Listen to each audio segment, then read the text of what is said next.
the machining supervisor. Chris will tell us a little bit about his duties as a supervisor in this area of Dumur. Yeah, so I run the machine shop, supervise 10 guys. We have a variety of CNC lathes, horizontal milling machines, bridge mills, yeah, kind of your basic CNC shop. I run the saw department as well. We cut all our own bar stock. Yeah, I guess I can tell you a bit of the journey. I've been here for almost 23 years. We started basically as a summer job. I wasn't even done high school, and I just didn't know what I wanted to do. I knew it'd be a trade, but not university. Picked up the job and kind of fell in love within a few months. Machine shop existed of like one machine back then. Within a year of me being here, we had plans to expand that. Within I think 9 months, we had 2-3 machines, and that's what started my career. Fast forward 5 years, I became a journeyman. Tried to be the best I could. Turned into a lead hand for about 10 years, and kind of just rolled into a supervisor position.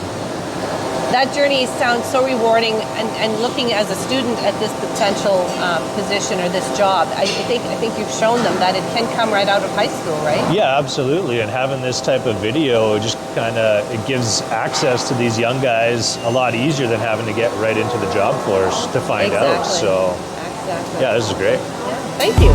Let's go for a little tour.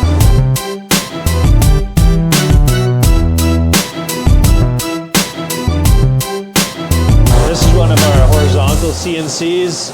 This was my specialty, running a horizontal. Not making too extravagant of a part, but if you wanted to take a quicker look.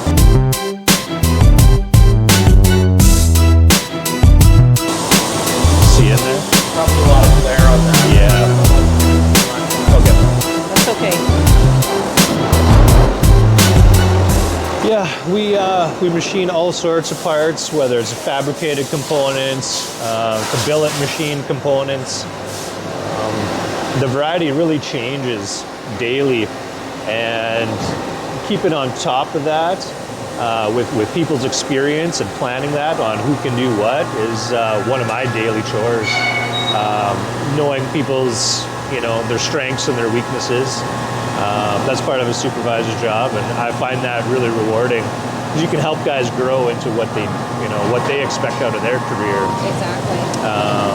How many employees would you look after in your role? Right now we have 10, but we had upwards of 15 at one time. One lead hand on day shift, one lead hand on night shift. So just to have a little bit of help, right? Nice. Somebody to kind of look after so many apprentices at one time. This is our newest machine we just installed. So that's another thing. Being able to bring in new equipment. We install these ourselves. We bring them in. We basically purchase based on a lot of the product that we're putting out the door. So yeah, the guys enjoy that too, right? Where it's moving industrial equipment in and out of a building. It's pretty rewarding to see it happen, right? So you really have to kind of stay on top of your game as far as the newest equipment out there, right? Absolutely, we try to. And the dated equipment we keep in really good shape and operating, efficiently. It's like driving your car to work every day, right? If it's not going to get you there, it's not going to do the job. It's not going to do the job. That's right. Another milling machine, a vertical. We actually just doing something very simple, a spindle. These are on all sorts of vehicles, whether it's, big trucks or industrial equipment. We did this in the lathe. He's just doing a simple cross-drilled hole, but tight tolerances for bearing surfaces. It seems like it's super simple, but guys take pride in that sort of thing. Tight tolerances, solid billet machine.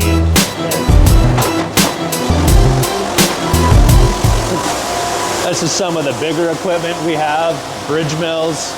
A lot of the guys really, it's a different mindset when you get into bigger work. A little more stressful, but definitely rewarding.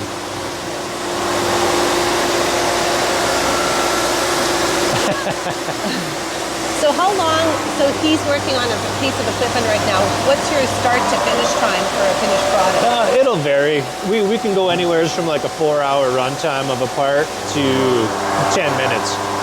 Yeah. So it's definitely, you stay active, that's for sure. So these are all separate machines that we're seeing in here? Yeah. They all do something slightly different? Yeah, slightly different things for everything. Saw department over here.